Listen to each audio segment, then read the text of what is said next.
I don't know what this game has against you dying, like extending your lifespan. Like, how Yeah, often does that come up? it doesn't. You, I think the average D&D adventure probably takes less than 3 months in total. Like maybe not three Yeah. months. Maybe that's a bit of exaggeration. Maybe it's like less than a year. Like it's really funny to watch. Like, oh, that character that I knew for 40 years got from levels 1 to 2, and then 3 months later he's an 18th level hero, and it's just like, what happened to you? I'm still just back on the farm. How did you grow this much in 3 months? Your wizard, you gained 6 strength, and you just got ripped out of nowhere. You got a magic sword and can fly now. What's going on? Yeah, but Sounds restore like he you. was in prison. Sure.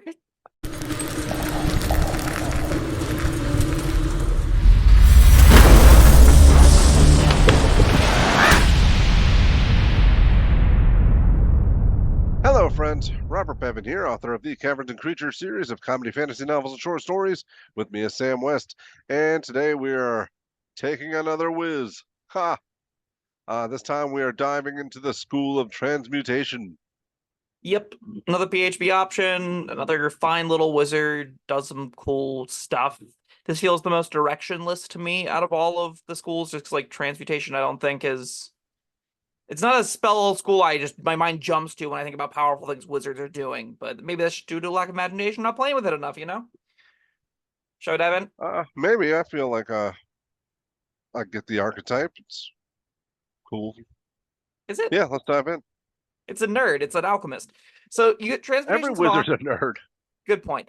You get transmutation savant at second level. This is a feature that all of the PHP wizards get that doesn't matter. It's just being when you select the school at second level, the gold and time it costs to copy a transmutation spell in your spellbook is halved. Whee! Okay, anyway. So the actual second level spell you get is Minor Alchemy. Starting at second level, when you select this school, you can temporarily alter the physical properties of one non-magical object, changing it from one substance to another. You perform a special alchemical procedure on one object composed entirely of wood, stone, iron, copper, or silver, transforming into a different one of those materials. For each 10 minutes you spend performing the procedure, you can transform to 1 cubic foot of material. After an hour or before you lose concentration, as if concentrating on a spell, the material reverts to its original substance. Neat. Yeah. What do you do with this? I don't know. Carve a statue out of wood and change it to silver and sell it. Sure. It, any feature that's base use is scamming merchants. I'm already Yeah. very, very, very low on. That's But I agree. That's the thing uh this does. all right. Maybe you've got some light wood, a big block of it, and you transmute it to stone so that it's heavier and weigh something down. Here's a That's question. Given that you have uh to spend at least 10 minutes doing that, what if you just spent 10 minutes getting something heavy? yeah. I'm trying, Sam. This is one of Uh, those this is one of those features that I think I'd have to play with for like 5 to 10 sessions with to really get a grip on what I can do with this. You could do some stuff, right, where like wooden door becomes stone, no longer moves easily, or uh or wooden all right, chest becomes silver for some iron reason. door becomes wood and becomes a lot easier to break through. Sure, that's a good example. How Okay. often are you going to be able to do something like that? I don't really know. I guess with stone, because it says not gemstone, but if you do, there can be stone doors and passageways and stuff in old You rusty know, dungeons, right? sure. Surely you Or can be like, iron okay, bars in a cell. yeah, turn those into wood and bash right through them. Okay, so maybe Yeah. this main use case is you slowly and with no spells convert one heavy, hard to break material for a frail, easy to break material. Okay. So you can just turn a lot of things to wood, and like, oh, you can light them on fire if they're wood. So you just like turn a jail cell into, or turn iron bars into wood, light them on fire with a cantrip, and then kick your way out of there. I Okay. think you just Okay. kick through the wooden pole. I mean, Yeah. you're wasting a lot of time lighting it on fire. But the fire will I mean, weaken it's it further. all right. How Listen, frail are you? when's the last time you kicked through a solid plank of wood, Bob? It doesn't turn into a Like a plank two of by wood. It four. turns into a wooden bar, like a broom handle. I can kick through a broom handle. You okay. All right. I'll kick Sure, through a sure, broom sure. handle right now. No, I won't. I need my brooms. Okay. I appreciate the gall that you're like, I'm a real man. I can kick through a broom handle. Anyway, comment down below. Let us know the best wood you can kick through. But this is a pretty nifty little feature. I think I'm gonna struggle to see a lot of use in it in a lot of environments, just because I don't know how many times I need to break through a door or something else. But hey, it's one of those features that until you play with it, I think I'm gonna have a hard time finding uses for it. But I'm sure there are fun and cool things you can do with minor alchemy. Or I mean, like, all right, it says, for each 10 minutes, you can transform up to 1 cubic foot. I mean, if you've got like a giant wall you got to get through, you just spend an hour or whatever, or a day or whatever, and turn the whole thing into wood, then set it on fire. Sure, I can't kick through a stone wall. That's true. You can't get through a wooden wall either. So by lighting it on yeah. fire, we've expedited the process. I'm honestly not sure the answer to this question. So the timer starts when you finish the procedure, right? Not whenever you start. Like, it doesn't just do it patch by patch. It does the whole thing at once. Transforms. It would have to.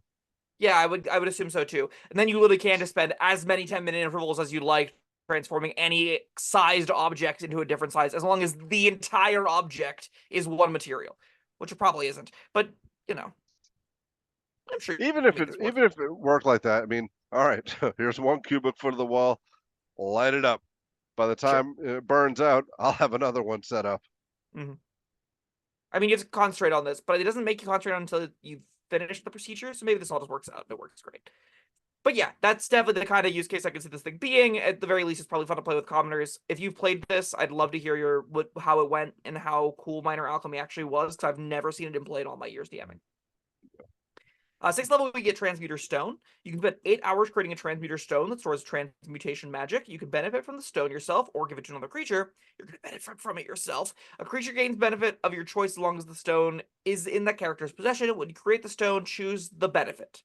You can choose between Dark Vision up to 60 feet, an extra 10-foot speed, proficiency in con saves, or resistance to acid, cold, fire, lightning, or thunder damage, your choice. Each time you cast a Transmutation spell at 1st level or higher, you can change the effect of your stone if it's on your person. If you create a new Transmuter Stone, the last one ceases to function. This is pretty cool. That's kind of neat. This definitely goes on the theoretical, how fast can a character move? You give them one of the stones, sure. Yep. Quick shout out, Catapult is a 1st level Transmutation spell, and that's the thing that's really easy to cast. So every time we look at these kinds of features, I'm like, okay, how realistically can I switch this around? With something like Catapult on your sheet, Featherfall on your sheet, even like, nope, it's those two. With those two on your sheet, you're not going to have a problem finding cheap, easy ways to switch this around kind of willy-nilly. You'll be like, okay, I really would like to have resistance to fire damage against this thing. I'm going to catapult something at it and change my stone from whatever it is currently to yeah, but I mean, resistance to fire damage. If you've got a heads up, I mean, just spend another 8 hours like switching stones. Sure. But yeah, if something jumps in and surprises you, cast a catapult, switch it up. Yeah, that's totally fine with me. Yeah, 100%. I think that's going to cover most of your needs. True. The default option, what are you defaulting to every time you do this, Bob? I'm not. I guess I'm gonna. I don't know if there's a guy that doesn't have dark vision, maybe that, but maybe a slow guy, give him 10-foot extra speed, or maybe the rogue, give him some extra speed, or the skirmisher. If it's me, I'm defaulting to the con saves because that is concentration. And this protects your concentration with advantage, which is a really easy default buff to give yourself. While you're trying to transmute that stone wall. Yeah, now you can. I do think it'd be kind of funny to paint this picture. You're a transmuter and you're really sick and tired of this eyesore rock building that your neighbors put up. So you've just been like, while they're on vacation, going around, just slowly trying to get to woods, you can burn it down. And they get back and they're chasing around and throwing rocks at you, but your transmuter stone gave you proficiency in con save, so you're saving out of it while you're finishing the procedure so you can light it on fire. That's a great little picture to paint, right? Yeah. It's kind of funny. All things considered, this feature doesn't seem like overtly super juiced, but the floor is pretty high, and the ability to switch it around to the other modes is kind of cute. I like a lot. This Yeah, is I a real like it. one where you'll be like, the dark vision is genuinely helpful to give somebody when they need it, and the speed bonus is great to give to the rogue when they need it. You can switch this around willy nilly with those cheap options that I talked about earlier, and make it a pretty fun little utility toolbox to have on you. Shape changer. So you add the polymorph spell to your spellbook. If it's not already there, you can cast polymorph without expending a spell slot. When you do so, you can target only yourself and transform into a beast whose challenge rating is 1 or lower. Now, there are some problems with that, which we'll touch on in a second. Once you cast polymorph this way, you can't again until you finish a short or long rest, though you can still cast it normally using available spell slots. So, Bob, do you want to turn yourself into a low CR beast? Maybe I want to. Does it have a size restriction? Nope. No, so maybe I want to turn myself into a mouse and go under the door. Okay. If I don't want to transmute it and light it on fire, I take the sneakier option. True. I want to read a line that I think is kind of funny. In polymorph, the target's game statistics, including mental ability scores, Ah, are replaced by the statistics of the chosen beast. we've covered this. I'll transmute myself into an awakened mouse. That feels like cheating. I think most of the time that's what you're doing with it, though. I think you're right. I become a mouse, I sneak into a little room. I may not be smart anymore, but I am smart enough to know that I don't want to be a mouse anymore, and I can end this concentration, then get my thing back, and I use this little infiltration tool, right? The fact that the free cast only can target you is a little bit of a bummer, but it will encourage you to use this in some cute and fun ways. It's probably not overtly that powerful, but hey, you're adding polymorph to your spellbook, you're already a busted full caster, and this is a one extra use for a niche utility you didn't usually want to spend 4th level slots on. That's probably worth something, right? Like a self-cast polymorph probably isn't worth a 4th level slot. So you getting a free use of that, okay, I kind of get it. Yeah. I don't think it's like riveting, but it's No, cute. this is the weakest option so far, I think. Yeah, for sure. Again, you're a full caster, though, so who cares? Master Transmuter is your 14th level feature. You can use your action to consume the reserve of Transmutation magic stored within your Transmuter Stone in a single burst. When you do so, choose one of the following effects. Your Transmuter Stone is destroyed and can't be remade until you finish a long rest. The 4 things you can do to blow up when you blow up your stone. Major transformation. You can transmute one non-magical object no larger than a 5-foot cube into another non-magical object of a similar size and mass of equal or lesser value. You spend 10 minutes handling the object to transform it. I don't know how to pronounce this word. Panacia? Panacia? That's P-A-N-A-C-E-A. I'm going to go with Panacia. Commenters down below. If you can phonetically write that in a comment, that'd be great. You remove all curses, diseases, and poisons affecting a creature that you touch with the Transmuter Stone. The creature restores all of its hit points. Well, that's ironic because it sounds like a disease. True.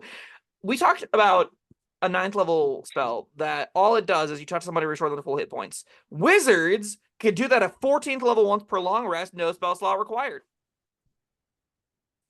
And it also does 3 other things. Yeah. Raw deal. This shouldn't be This here. particular wizard, yeah. Yeah, that's fair. We also get Raise Dead. Restore Life. You can cast Raise Dead spell on a creature in touch with the Transmuter Stone without spending a spell slot, needing to have the spell prepared or your spellbook. So someone dies, bring them back to life. It's doing all the things that the Transmuter Stone or Philosopher's Stone does in mythology, right? Right. Final mode is Restore Youth. You trust the Transmuter Stone to a willing creature, and its age decreases by 3 to 10 years, to a minimum of 13 years. The effect doesn't extend the creature's lifespan, it just makes them look younger. So the witches that are doing this are still going to die of old age, but they're going to look like they're a fresh 20-year-old for the rest of time. Yeah, that doesn't feel like much. It's not. That's definitely a flavor. I mean, there's 3 other real modes on this thing, right? There's Major Transformation, which I think is cute, but it's going to be a little bit tricky in the same vein that, like, Creation and Fabricate are tricky. They're not overtly powerful because there's not a lot of ways that mundanity is going to help you in a lot of situations at this tier.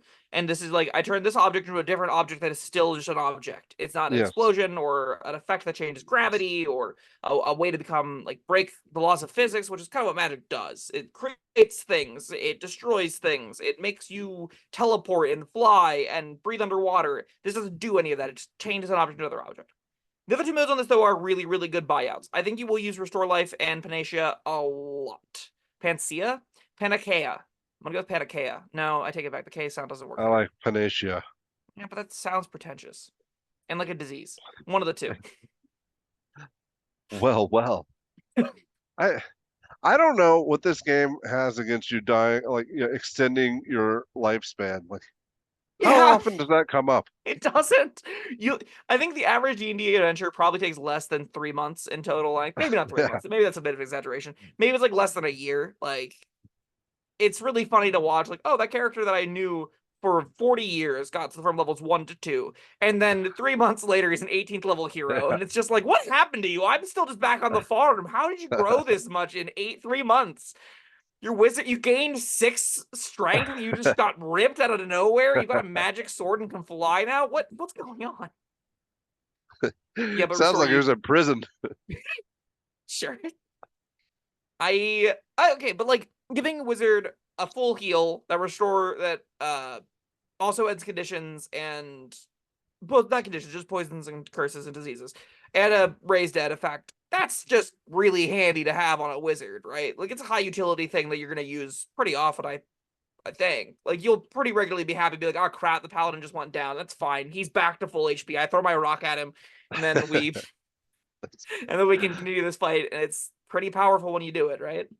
Yeah, that's all right. I also like Panacea because, like, it saves you from having to waste time with the what are the restorations and whatnot. Like, all right, I probably will never need to do this, but I want to have my stone all the time for whatever effect it's giving me. And all right, if I do need it, fine, I'll make another stone. Here you go. Sure. I mean, it's nice that they stable the 2 and regains all its hit points, right? That sure Yeah, makes lesser restoration look a lot better if it says you gain 150 or 200 hit points in some cases. All things considered, putting this thing all together, it's really an interesting, neat little option. I like it a lot. I think that minor alchemy is a really fun feature probably to play with, and you can find some cute little utility things along the way. Transmuter Stone is a pretty high floor, at a low ceiling option. Though, like I don't think you're gonna do that much busted stuff with Transmuter Stone, but the floor of I have proficiency and con saves is great. And the other modes that you can give around that you'll find uses for. And again, switching it around is pretty easy. The only really dud here is Shape Changer, and it's not even that much of a dud. It's just kind of like a lukewarm, I probably don't want to do this that often, but I'll do it from time to time. And Mesh Transmuter, you don't love losing all the passive abilities that Transmuter Stone offers, but you'll do it for a full heal every once in a while. You'll do it for a Raise Dead. yeah. It's not. I mean, you're not losing it forever. You're losing it for a long rest and another 8 hours, True. I and the don't think time it there's takes you to find a rock. right, but like remember your 14th level feature that you get one use of also costs you all of your 6th level feature if you think about it that Yeah, way. all right, that's true. I think this thing gets a solid B. It's fine. It's all the features do something in a kind of cool and interesting way. I think you'll be pretty happy with all the features you get. But again, I've never seen someone want to play this, so I don't know who this is for. But if it's for you, let us know in the comments. Yeah, oh, I'm gonna sneeze. Not gonna sneeze. Okay. I was gonna give it a B as well. I'm impressed. This was in the player's handbook. This feels like it had more thought put into it than others, and I think this will reward you for using your imagination, and I like For that. sure. I think some people with really vivid imagination, we have some in the comment section, will get a lot of mileage out of this, and they'll have a good time. All right, that was a School of Transmutation. Thank you, Sam, and thank you everyone for joining us. Let us know your thoughts down in the comments section below. Like, subscribe, and we'll see you next time. Goodbye.